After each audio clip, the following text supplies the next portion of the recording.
परम गुरु श्रीमद करुणा सागर रचित पंचम स्वसंवेद ग्रंथ मंगलाचरण चौपाई नंबर 2। तेहि कायम कैवल कुल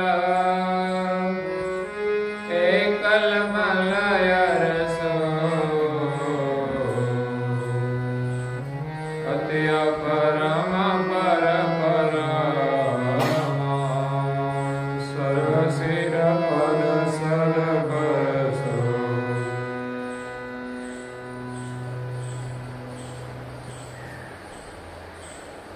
प्राय भक्तजनों, ज्ञान संप्रदाय के अधिष्ठापक अनंत ब्रह्मांडाधीश केवल कर्ता के परम विशेषांश सकर्ता सिद्धांत का प्रतिपादन करने वाले पंचम स्वसम वेद के रचयिता अनंत अंशों के तारणहार केवल धर्म धुरंधर महान समर्थ परम श्रेष्ठ परम विभूतिवान परम दयालु परम कृपा निधि नव बुद्धि के सागर सर्वज्ञ दिव्य परम गुरु श्रीमद करुणा सागर जी महाराज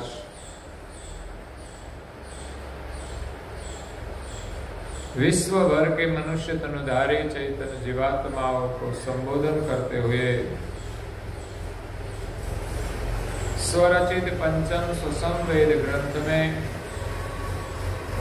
मंगलाचरण में कहते हैं कि तेहि कायम कैवल कुल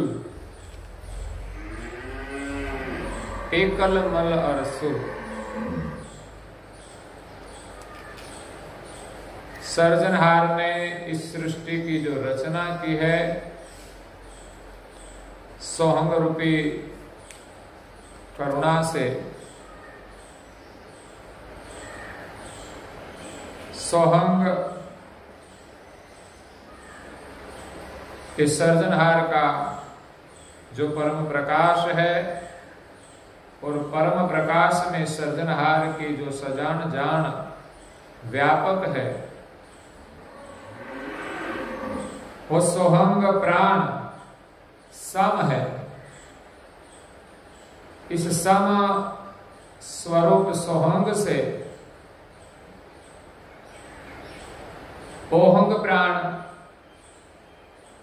की रचना की और ओहंग सोहंग के माध्यम से सारी सृष्टि का सृजन किया है। तेहि कायम कैवल कुल, ये कैवल सर्जनहार जो है वो सारी सृष्टि का एक कुल है। कैवल कुल से सृष्टि का विस्तार हुआ है। वो कायम है, अखंड है, एकल मल अरसु। वो सर्जनहार अपने धाम में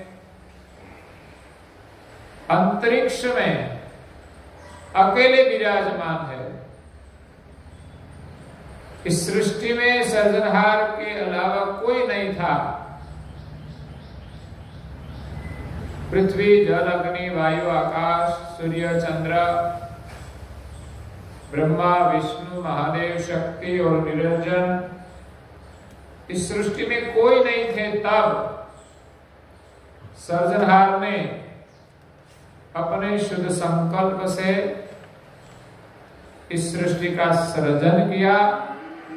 सोहंग रूपी करुणा से ओहम के माध्यम से। सोहंग वो सबका जीवन है और ओहंग सचेतन होकर सभी तत्वों को चेतन करते हैं, शरीर के और ब्रह्मांड के। तो ऐसे सर्जनहार इस ब्रह्मांड में अंतरिक्ष में अकेले है, अति अपरम पर परम, अपरम जो अपार है, ब्रह्म अपरम है। इस अपरम ब्रह्म की पार सर्जनहार अपरम पार है। जिनका कोई पार न पा सके उनको अपरम पार कहते हैं। जिनकी पार कोई नहीं है वो अपरम पार है। वो परम है, मतलब सबसे श्रेष्ठ है, सबसे परे है। सर्वशील पद सद परसु, सारी सृष्टि के पर, सबके शील, उनका पद सत्य है। वो सत्य पद में विराजमान है। सत्य पद में वो अरस परस एक रूप है। ऐसे सर्जनहार का मंगलाचरण से परम गुरु जी स्मरण करते हैं और कहते हैं,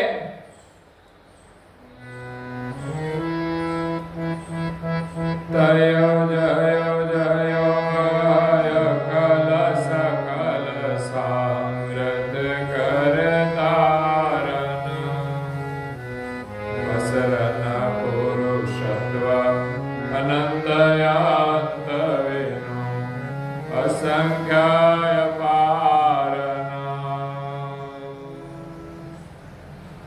तयो जयो जयो अहो अकल सकल सामर्थ्य करता रहना। यह मंगलाचरण हो रहा है कि जिस सर्जनहार ने सोहंग रूपी करुणा से, ओहंग रूपी प्राण से सारी सृष्टि में द्वैत रमण करके प्राण के माध्यम से सारी सृष्टि का प्रकाश किया है, ऐसे सर्जनहार के शरण में परम गुरु जी मंगलाचरण के माध्यम से प्रणाम करते हैं। तयो जयो जयो, ऐसे सर्जनहार की जय हो जो कायम है, अंतरिक्ष में एकलमल है, सबके सिर पर सत्य पद में जो स्थित है, ऐसे अपरम पार सर्जनहार की जय हो जो अकल है, सकल सामर्थ करता रहना। सारी सृष्टि की जो रचना की है, इस सृष्टि के सर्जनहार है, करतार, सर्जन करने का जिसमें सामर्थ्य है, ऐसे सर्जनहार का शरण में प्रणाम करके उनकी जय जय करते हैं। पसरण पुरुषत्व अनंत, सर्जनहार का जो सामर्थ्य है, उनका जो पुरुषत्व है, उनका पसारा अनंत है। सारी सृष्टि उनका पसारा है। इस पसारा को हम देखें तो लगता है कि ऐसे सर्जनहार का जो पुरुषत्व है, उनका सामर्थ्य है, वो अनंत है, अंत बिनु असंख्य अपार, जिसका अंत हम नहीं पा सकते, अनंत है और असंख्य भी है।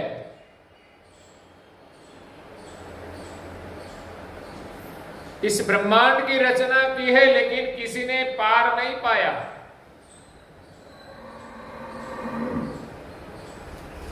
सर्जनहार ने अपने शुद्ध संकल्प से सृजन किया। इसमें सबसे बड़े जो कोई देव है तो वो निरंजन है, आद्य पुरुष।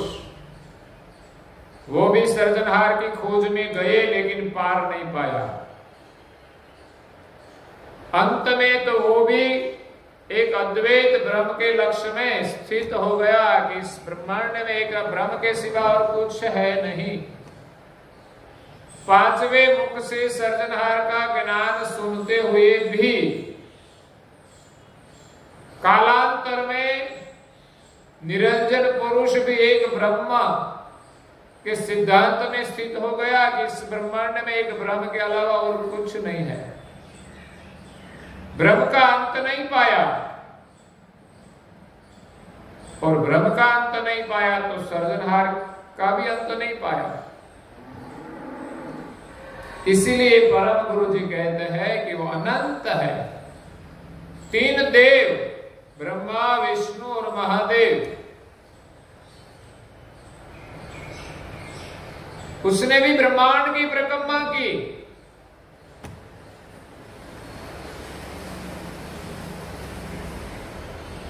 ऐसे कहा जाता है कि ब्रह्मा और विष्णु में विवाद हुआ। पौराणिक कथा है। ब्रह्मा सृजन का कार्य करते हैं और विष्णु पालन पोषण का काम करता है। तो दोनों में विवाद हुआ, प्रश्न हुआ कि बड़े कौन।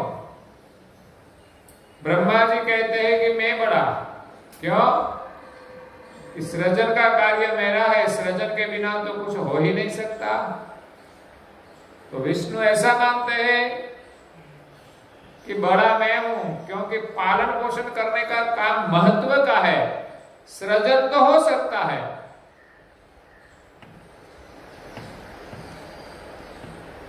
संतानों को जन्म देना आसान है, लेकिन उनका पालन पोषण करके बड़ा करना महत्वपूर्ण कार्य होता है। इसीलिए दोनों अपनी अपनी दृष्टि से मानते थे कि मैं बड़ा हूं, मैं बड़ा हूं। तब वहां शिव जी आ गए तो दोनों को कहा कि आप इस ब्रह्मांड का नाप करके आए, उसका अंत कहां तक है, और अपने साथ कोई साक्षी भी लेके आना। तो ऐसे ब्रह्मा और विष्णु ऊपर नीचे गए, और कोई कथा में ऐसा भी कहा जाता है कि तीनों देव इस ब्रह्मांड की परिक्रमा करते हैं। एक ऊपर गए और एक नीचे गए। एक देव ने बगल में जाकर उनकी परिक्रमा की। तीनों को उसका अंत नहीं पाया।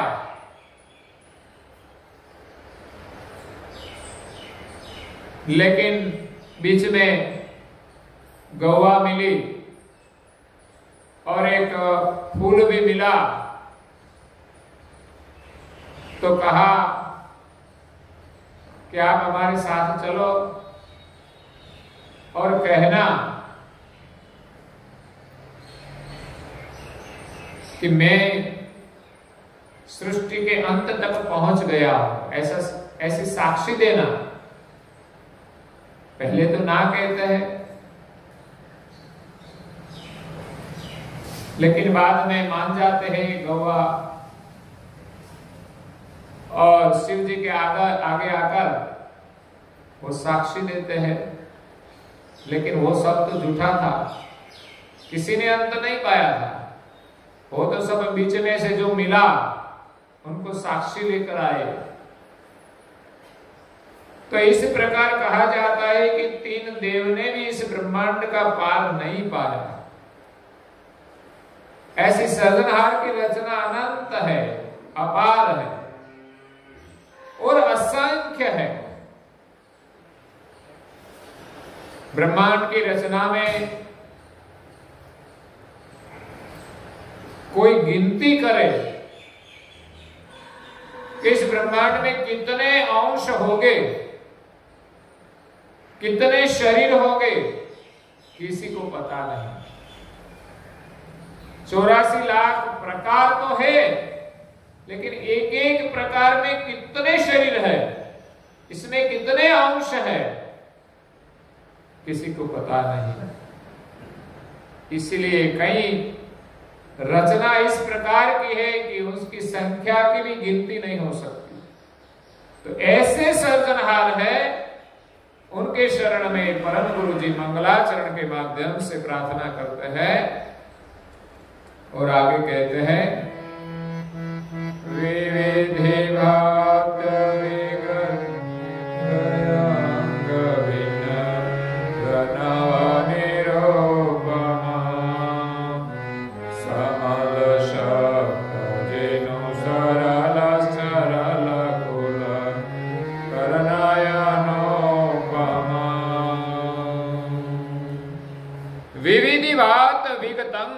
अंग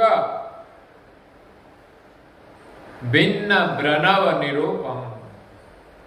सर्जनहार ने जो रचना की है विध विध प्रकार की है, भिन्न भिन्न प्रकार की है, उनका वर्णन, सभी अंगों का वर्णन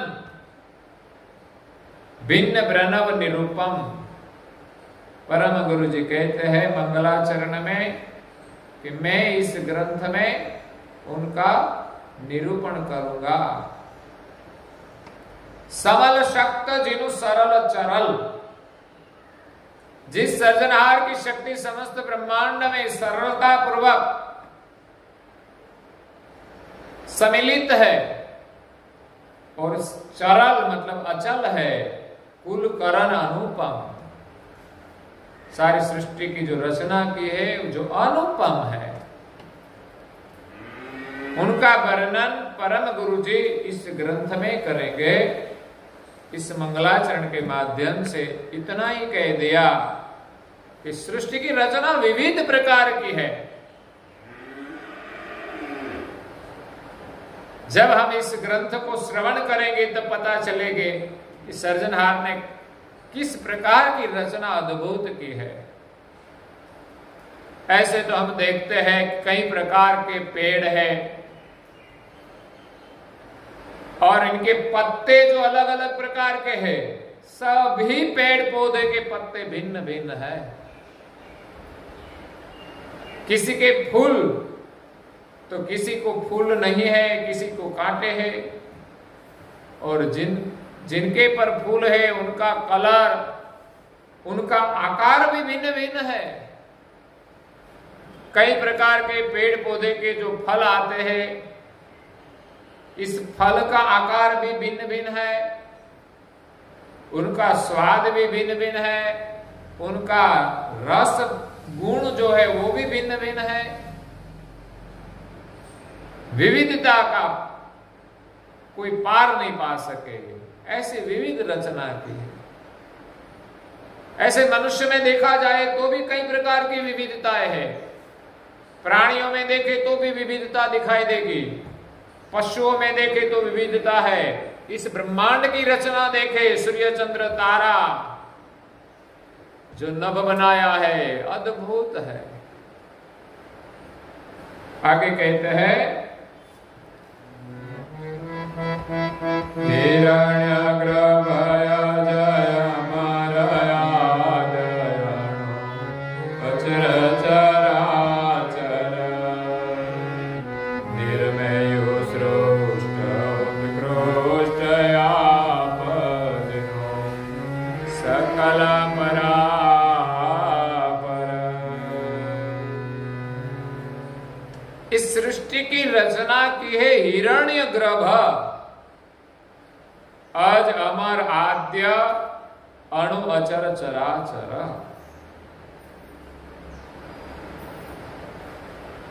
सृष्टि की रचना स्थावर और जंगम की है, अचर चराचर। अचर और चर दो विभाग में सृष्टि की रचना की है। एक प्रकार के शरीर ऐसे हैं जो एक जगह से दूसरी जगह जा सकते हैं, जिसमें कीट जाति आती है, पतंग जाति आती है और मनुष्य जाति आती है।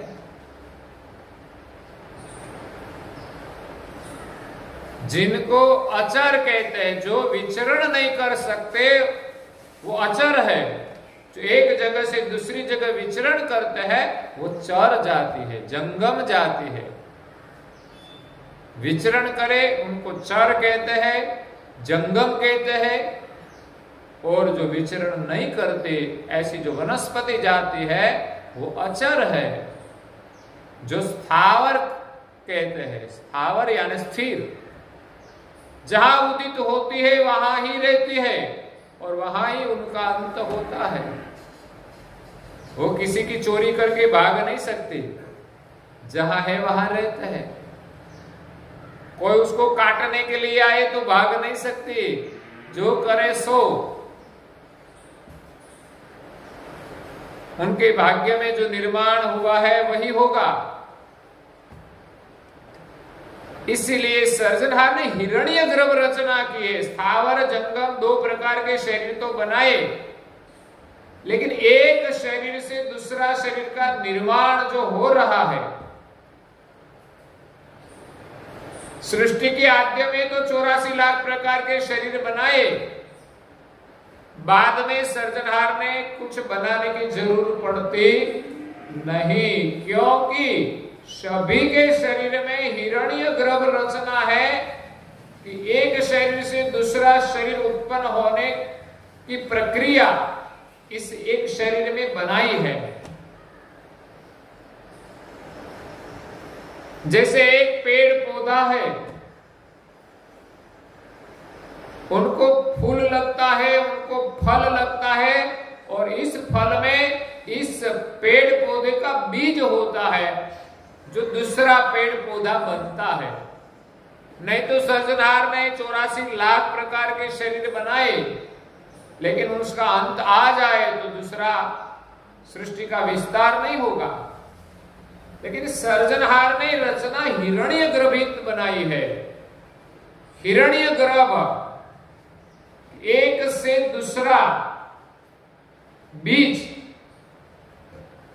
या अंकुर उत्पन्न होने की प्रक्रिया सभी के शरीर में है। कुछ प्रकार के शरीर ऐसे भी है, उनका निर्माण कुदरती प्रक्रिया से होता है। उनके बीज अंकुर जिस प्रकार सर्जनहार ने इस सृष्टि का हिरण्यगर्भ निर्माण किया है, ऐसे पानी के हेज से भी कई प्रकार के जीव उत्पन्न होते हैं। बाकी सब प्रकार के जो शरीर है वो अपने बीज अंकुर से उत्पन्न होते हैं। तो यहां कहा कि हिरण्यगर्भ आज अमर आद्य, सृष्टि के आद्य में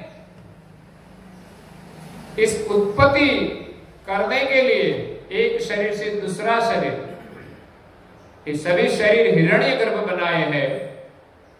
ब्रह्मा से लेकर अणु अचर चराचर निर्मय सृष्टि उत्कृष्ट, इसी प्रकार इस सृष्टि की उत्कृष्ट रचना की है आप जिन सकल परापर। लेकिन सर्जनहार इस सृष्टि में है नहीं और आता भी नहीं और रहता भी नहीं।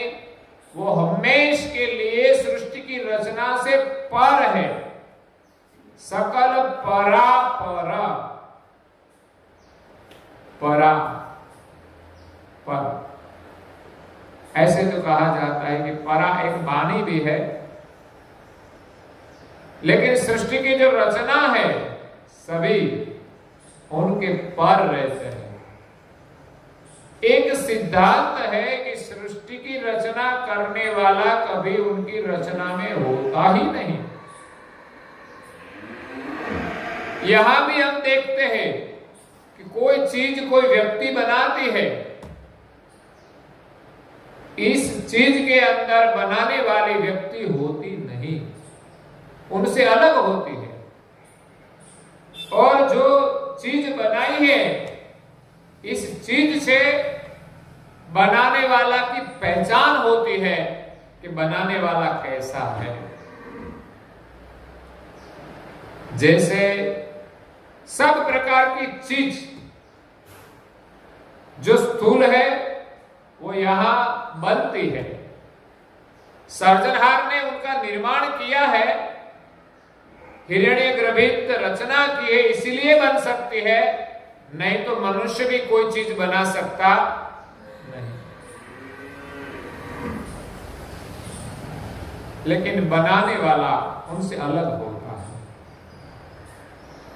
जैसे कहा जाता है, खेडूत खेती करते हैं, नाज को बोते हैं, पेड़ पौधे उदित होते हैं, लेकिन इस पेड़ पौधे के अंदर कृषिकार नहीं होता, उनसे अलग होता है। जो उनके अंदर हो जाए उसके अंदर ही रहे तो देखभाल कैसे करें। इसीलिए जो खेती है, जमीन है, पेड़ पौधे हैं, सबसे अलग रहकर उनका ख्याल रखते हैं। पेड़ पौधे को खुद का पता नहीं हमें क्या चाहिए, कैसे मिले हमें, वो तो पेड़ पौधे अपनी जगह पे उदित होते हैं, अपना कार्य करते हैं, लेकिन ज्यादा कुछ नहीं कर सकते। उनको शायद पानी चाहिए तो वो कहां से पाए, ठीक है, कुदरती रचना से जो हो रहा है। लेकिन कभी बारिश के अलावा भी अलग मौसम में खेती होती है, तो वो सब काम खेडूत ही करता है, कृषिकार करता है। शायद खेत में नाज के विरोधी घास भी होते हैं, तो वो निकालने का काम कौन करता है? वो तो जो पाक बोया है वो तो नहीं करेगा, उसको पता भी नहीं चलेगा। लेकिन घास को निकालने का काम भी खेडूत करते हैं, और जो खेत में बोया है वो नाज का रक्षण करने का काम भी खेडूत ही करता है, क्योंकि वो सबसे अलग है। इसी प्रकार सृष्टि की जो रचना हुई है, उस रचना करने वाला रचना से अलग रहकर उनका सब ख्याल रखते हैं, और इसी प्रकार की रचना की है कि वहां बैठे बैठे सबका ख्याल रखते हैं, सब काम करते हैं। जैसे कोई खेडूत होते, ऐसा नहीं कि उसको खेत में जाना ही पड़े, घर बैठकर भी उनका ख्याल रख सकते हैं, सब खेती करवा सकते हैं। किसी को दे देता है खेती करने के लिए कि भाई आप एक खेती करो, कुछ हिस्सा आपका, बाकी सब मेरा। तो इसी प्रकार सारी सृष्टि का संचालन करने का काम निरंजन को दे दिया। बाद में सर्जनहार को कोई चिंता रहते आना नहीं पड़ता। हाँ, मूल जो जीवन है, सारी सृष्टि को जीवन देने का काम सर्जनहार करते हैं, और सारी सृष्टि का ख्याल भी रखते हैं कि कहीं भी अन्याय ना हो। तो जीवन के बिना तो कोई काम नहीं कर सकते। जो खेती किसी को दे दिया है, लेकिन पैसा की जरूरत हो तब क्या करेगा काम करने वाला? वो किसको देना पड़ेगा? कृषिकार को देना पड़ेगा। इसलिए मुख्य स्रोत कृषिकार के पास है तो वो खेती करा सकते हैं। इसी प्रकार इस ब्रह्मांड की रचना की है, सभी देवों का सृजन किया है।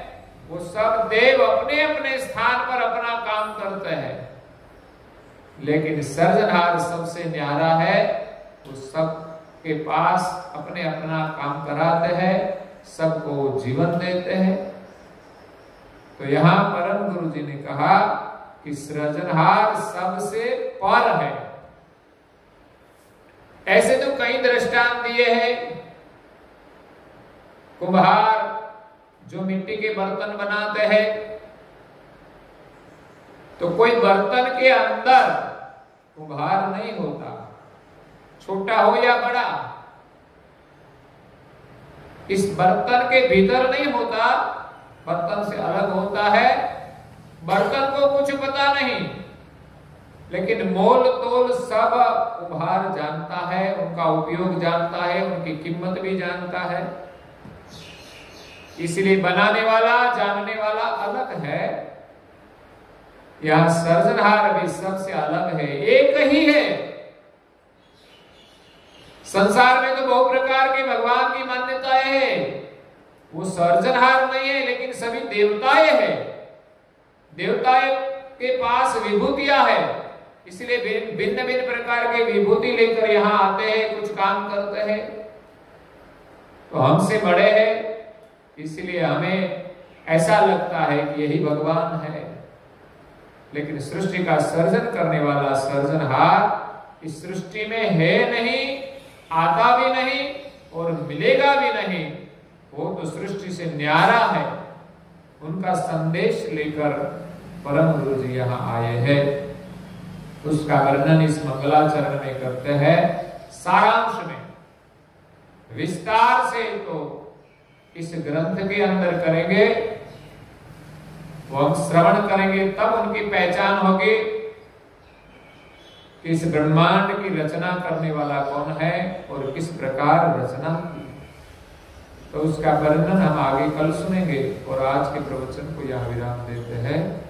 श्रीमद् करुणा सागर जी महाराज की कैवल धाम की, श्री अविचल दास जी महाराज की जय,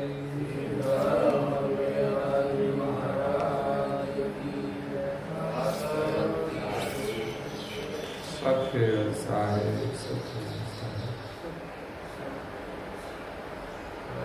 सत्य सारे सत्य।